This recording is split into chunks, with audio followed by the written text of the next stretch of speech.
Ima, haladabra. Hoi bungo. Maitera. Mane ma. Oh, sida leibro. Sida leibni. Thoiga class amtani. Ima. Sasilao. Side taxi pong mawari asai sasi. Oh Ima, aswaidana khara pharni. Thank you. Sasilao Ima. Lao Ima. Adudi bungo, ima muk chatlukige. Hoi Ima.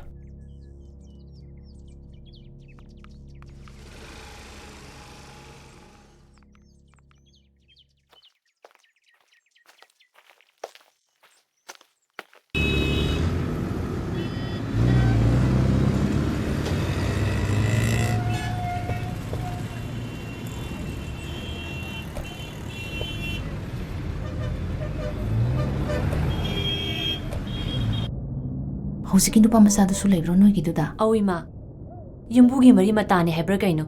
Lady mayam sigi ta yingsina bathamiba. Noi college punbro. Akoi class amatani. As, aidi yam haina deda. Aiga chat yam chana de. Yam tappadi malida. Adu shu aidi yam haina de. Aigi yam chana de. Yam lembaga su sazi. Adumaina haigano. Miram daga leisile. Nupi masako shile. Liri khoriyu. Mahi tamliba noinabu. Lausing leina leigadabani.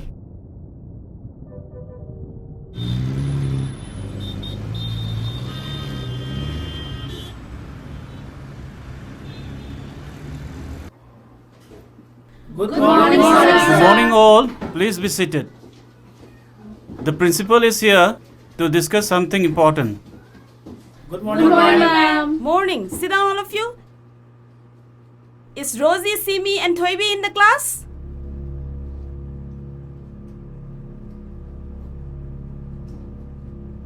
Are these 3 students present here?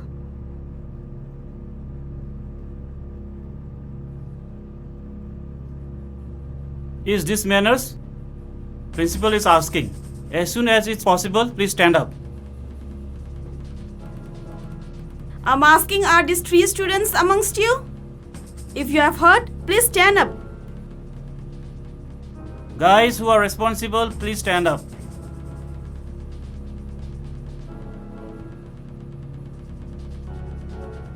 So what's going around here? You're forgetting that the college is a sacred place for learning, yes? You are not here for chronicking around. You're doing all these things, it's not allowed.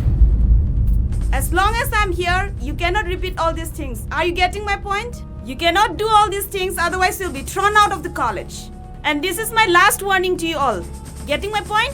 Last warning. Okay? Go ahead with your class. Thank you, ma'am. You may sit down. Sir, may I go out?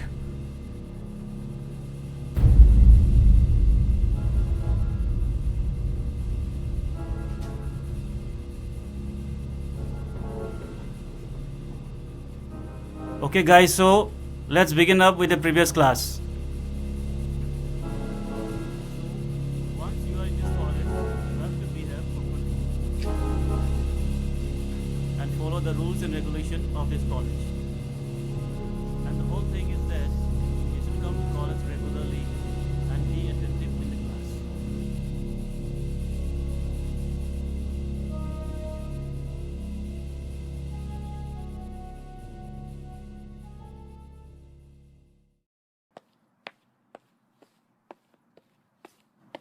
Hey, nang tangai ko. Kari. Kay di kay no? Ha? Kay di kay no ba? Ngasay principal na ay bumaya mamang dito da. Nang natra. Ha? Ay. Nang natra ba? Ay mila mata adrebo. Nang kapta ne. Ay koy lai ngay da nang naugi ba da? Nangi dola na lower mali. Ay di kanada kay shuhay ki bulay tina. Na chinchinu. Nang natam di kana tam durige. Ha? Ay naman da warning piris ni. Ngasi dagi ay maram da complain hek tawra ba? Nanggi apaba oira.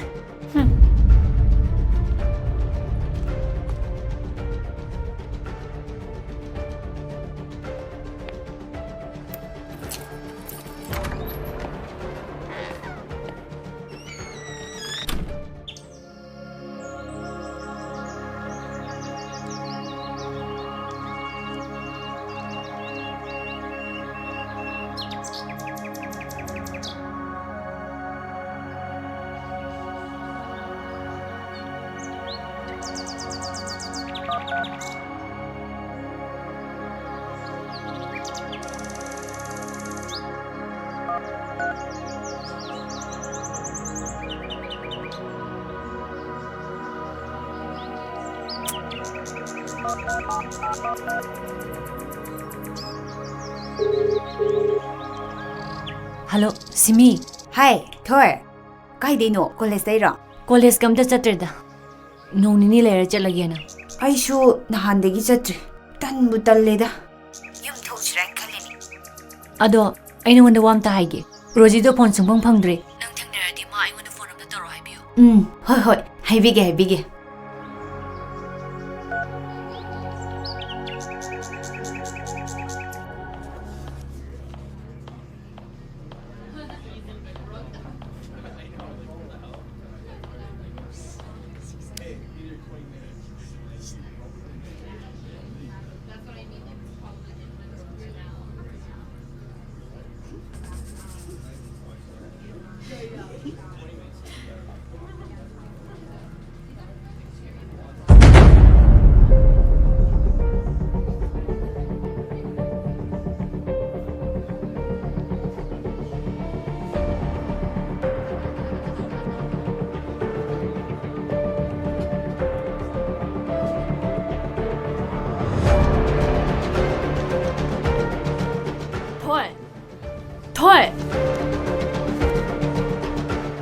Thôi, amta ngai ko.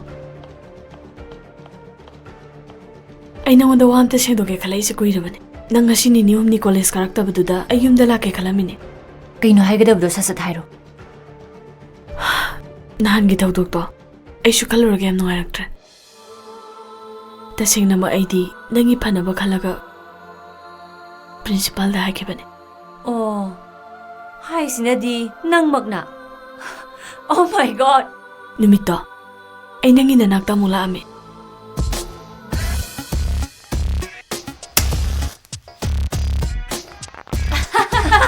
I've heard that few girls are there who are using intoxicants in the college campus. So I have a doubt that these girls are from your state. You please help us in finding who they are. We can give them a chance so that they can reform themselves and have a better future in life. Hope you understand and cooperate. Churup ta agalang agalem bado. Adu ruraga ai thawayam no aite. Wow. Good job. Matang duda nang naise nangi maru omni haiba kaimta khanaba ngamde. Thoi khantaba dunane nangi phataba lambi dudagi aina puthokna bhonari se.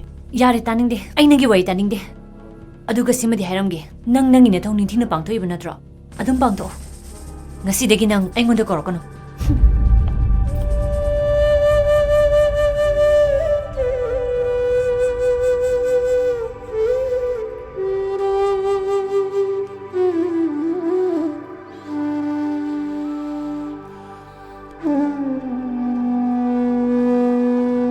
Manipuri wara Mane. ning jan malaira Ahoy. Handak pasya da san bane. ai ko shu phasya da san mani manar me ne Kai min kauge. Ai thoibi kawe.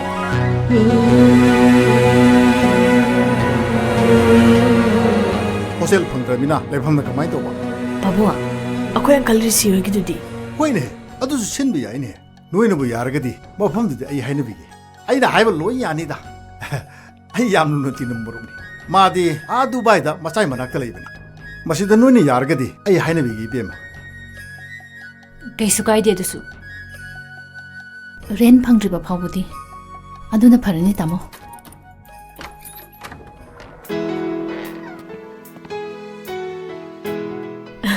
Changslao. Som changslao. Sida ama pochai di loi ler mane. Som de sofa lere. Sofa sina adum sina yani. Sida ka keno khangre adum pairon nu da. Sina kaino si mathakse. O sister shikaraga thong macha ma lebeni. Ado hangdoga terrace am lebeni. Na adum sina yani da. Manung changase.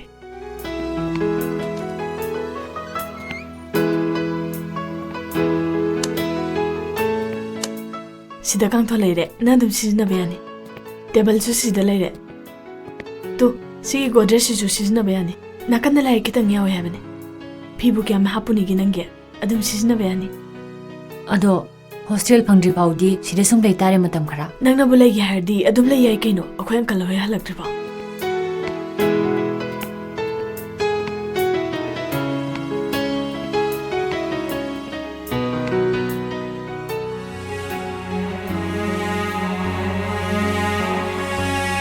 ꯑꯅꯤꯁꯤ ꯃꯩꯇꯩ ꯌꯥꯝ ꯃꯣꯏꯁꯦ ꯃꯥꯟꯗ꯭ꯔꯥ? ꯃꯩꯇꯩ ꯌꯥꯝ ꯃꯥꯜꯂꯤꯅꯦ ꯍꯩꯃꯥ, ꯅꯍꯥꯟꯒꯩ ꯃꯥꯅꯤ. ꯃꯩꯇꯩ ꯑꯣꯏꯔꯝꯗ꯭ꯔꯥꯅ ꯈꯜꯂꯤꯅꯦ ꯃꯤꯡ ꯀꯩ ꯀꯧꯒꯦ ꯑꯩꯒꯤ ꯊꯣꯏꯕꯤ ꯑꯩꯅ ꯅꯪꯒꯤꯗꯤ? ꯂꯤꯂꯤ. ꯑꯣ ꯑꯩꯒꯤꯅ ꯁꯤꯃꯤ ꯑꯩꯒꯤꯅ ꯂꯥꯡꯂꯦꯟ ꯂꯥꯛꯑꯣꯍꯦ. ꯂꯥꯛꯑꯣꯍꯦ. ꯌꯥꯔꯦ. ꯆꯠꯁꯤ ꯆꯠꯁꯤ ꯂꯥꯛꯑꯣ. ꯂꯥꯛꯑꯣ.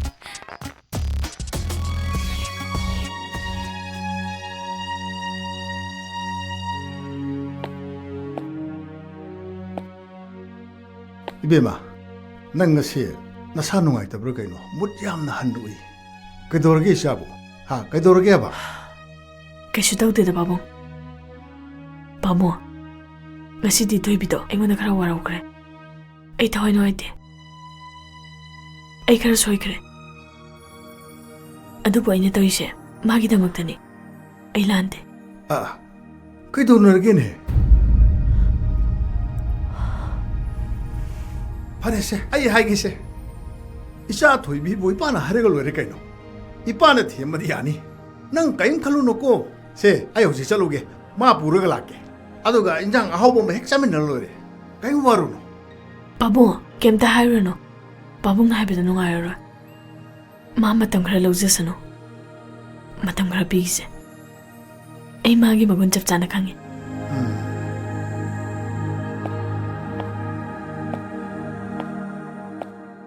Nane thampalna. Nahandagi. Moida lakta yade edo. Amdawa. ꯑꯁ Nangbo, ongtang chaluduna. ꯄꯥꯕꯨꯡ ꯃꯥꯅ ꯍꯥꯏꯗꯨꯗꯣ ꯑꯩ ꯆꯞ ꯆꯥꯅ ꯈꯪꯉꯤꯃꯤ ꯑꯗꯨꯅꯅꯦ ꯑꯩꯅ ꯆꯠꯇꯟꯗꯅ ꯆꯠꯇ꯭ꯔꯤꯁꯦ Haima. Mi nani eduna adyam haradobo.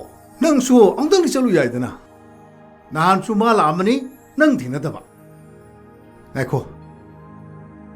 Aina habado nang soyadabni ko. ꯍꯣꯏꯅꯦ ꯑꯗꯨꯅꯤꯅꯦ ꯑꯗꯨꯒꯤ ꯃꯁꯤꯗꯤ ꯑꯣꯏꯔꯝꯅꯤ ꯑꯗꯨꯗꯅꯦ ꯑꯩꯅ ꯇꯟꯗꯅ ꯆꯠꯇ꯭ꯔꯤꯁꯦ ꯅꯣꯏ ꯅꯆꯤꯟ ꯅꯅꯥꯎꯁꯤꯡꯕꯅꯦ ꯑꯗꯨꯒꯤ ꯋꯥꯔꯤꯗꯨ ꯅꯠꯇꯗꯤ ꯂꯩꯖꯔꯝꯃꯔꯣꯏ Masiso yam lubu wafamnine. Ipagidi nang thandanido. Nang na chapidraso nupadu gi photo du ne mai photo do adum thalake. Adubo nangi haibana haibani. Nang bong tang chalu joduna. Ko ipana harise. Isadi mar mokpuni. ꯑꯗꯣ ꯄꯥꯕꯨꯡ ꯑꯩ ꯅꯨꯄꯥꯗꯨꯕꯨꯗꯤ ꯌꯦꯡꯉꯒꯦ ꯑꯗꯣ ꯍꯧꯖꯤꯛ ꯂꯨꯍꯣꯡꯕꯩ ꯋꯥꯒꯗꯤ ꯍꯧꯗꯣꯔꯛꯀꯅꯨꯀꯣ ꯑꯩ ꯃꯇꯤꯛ ꯆꯥꯕ ꯃꯤ ꯑꯃ ꯍꯟꯅ ꯑꯣꯏꯕ ꯍꯥꯏꯕꯁꯦ ꯑꯩꯒꯤ decision Okay. Kasu kaide. I proud of you.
Sky'da muktar.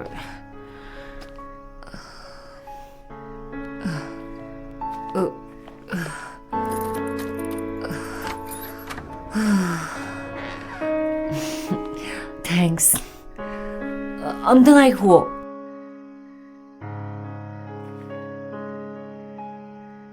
Aina nangoda kaino yam high kramal. Lang saunu ko. Madwa. Aigi misunderstanding oirame. Oh, kaisu kaidida. Aigi thajaba marumna aibu yam ikaibana hankre. As sauning bade aisu kaino ꯌꯥꯝ ꯍꯥꯏꯈ꯭ꯔꯦ ꯑꯗꯨꯕꯨ ꯈꯪꯗꯦ ꯊꯃꯣꯏꯗꯗꯤ ꯌꯥꯝ ꯅꯨꯡꯉꯥꯏꯇꯕ ꯑꯃ ꯐꯥꯎꯋꯦ ꯅꯪꯁꯨ ꯑꯩꯒ ꯃꯔꯨꯞ ꯑꯣꯏꯁꯤꯗꯅ ꯑꯩꯒꯤ ꯏꯇꯧꯁꯤꯗ ꯅꯪꯁꯨ ꯁꯣꯏꯗꯅ ꯇꯜꯂꯝꯒꯅꯤ ꯈꯪꯉꯦ ꯇꯟꯗꯦꯗ ꯀꯩꯁꯨ ꯀꯥꯏꯗꯦꯗ Okay, friends. 파무네 와리 사세 세 파무스.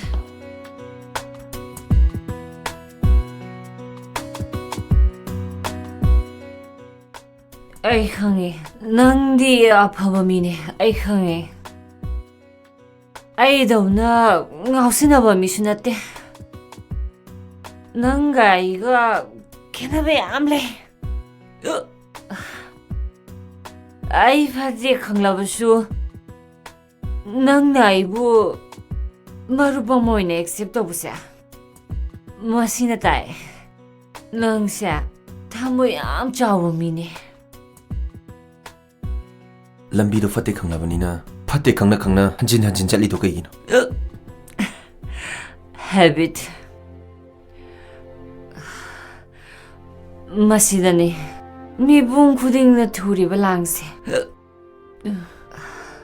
마코이게 말학자 아이수 어머니 밤바이 레이테 깨동니 밤바이 레이테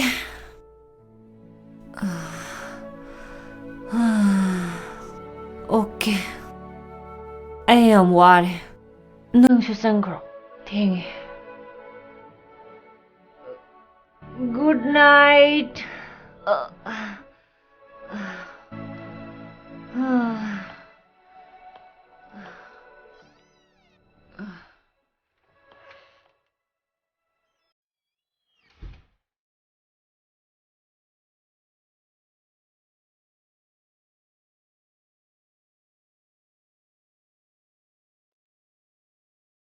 로지, 깨달게 폰 바이더디.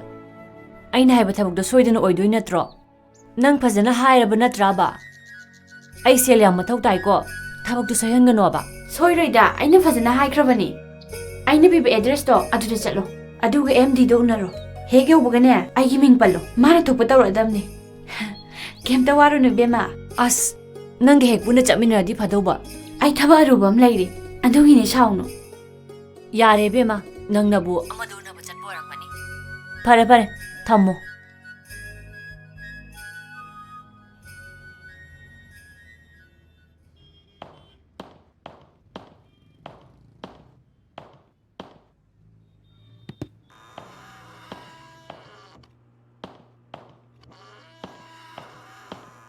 Good afternoon, Excuse ma'am. me. How may I help you?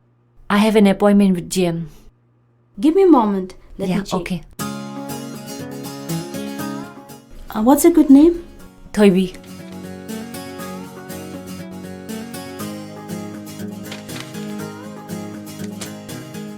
Please.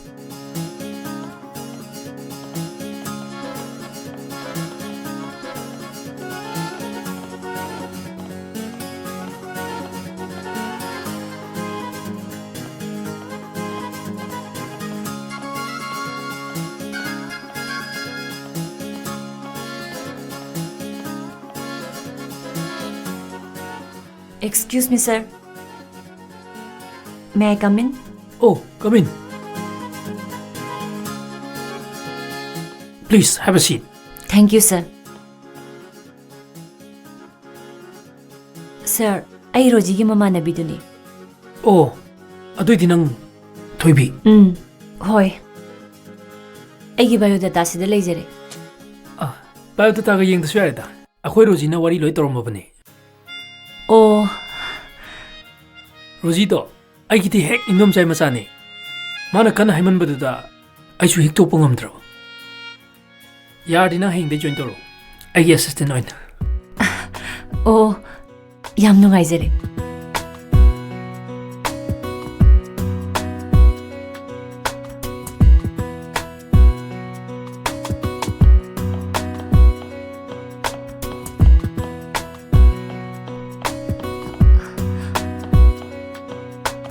Thoba.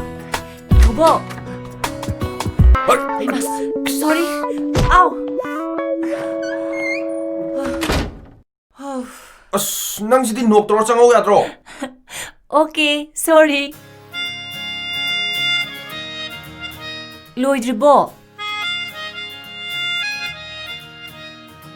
ꯑꯁ ꯅꯪꯁꯤꯁꯨ ꯅꯨꯄꯤꯗꯩ ꯍꯦꯜꯂꯤꯍꯦ. ꯂꯣꯏꯔꯦ ꯂꯣꯏꯔꯦ ꯂꯥꯛꯑꯣ. Wow, ꯗ꯭ꯔꯦꯁꯁꯤꯗꯤ ꯌꯥꯝ ꯐꯖꯩꯅ. ꯑꯍꯟꯕ꯭ꯔꯣ? ꯌꯦꯡꯒꯦꯁꯦ.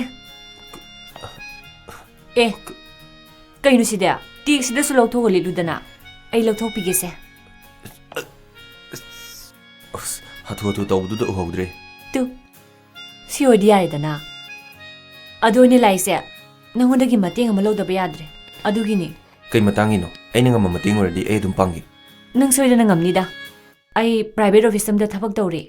ꯑꯗꯨꯅ ꯍꯌꯦꯡꯗꯤ ꯑꯣꯐꯤꯁ ꯀꯥꯔꯅꯤ. ꯀ꯭ꯂꯥꯁꯁꯤ ꯆꯥꯡ ꯅꯥꯏꯅ ꯀꯥꯕ ꯉꯝꯃꯔꯣꯏꯗꯕꯅꯤꯅ ꯀ꯭ꯂꯥꯁ ꯅꯣꯠꯁꯤꯡꯗꯣ ꯈꯔ ꯁꯤꯌꯔ ꯇꯧ ꯍꯥꯏꯒꯦ ꯇꯧꯕꯅꯤꯗ.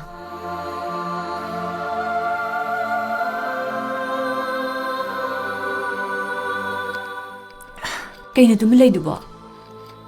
ꯃꯗꯣ ꯅꯪꯒꯤ ꯁ꯭ꯇꯗꯤꯗ ꯌꯥꯝ ꯀꯥꯏꯔꯛꯀꯅꯤ. ꯅꯪ ꯑꯗꯨꯒꯤꯗꯤ ꯀꯩꯝ ꯆꯤꯡꯅꯧꯅꯣ. ꯅꯣꯠꯁꯇꯨ ꯄꯤꯔꯣ. ꯑꯩꯅ ꯐꯅꯕ ꯂꯣꯏ ꯇꯧꯒꯅꯤ.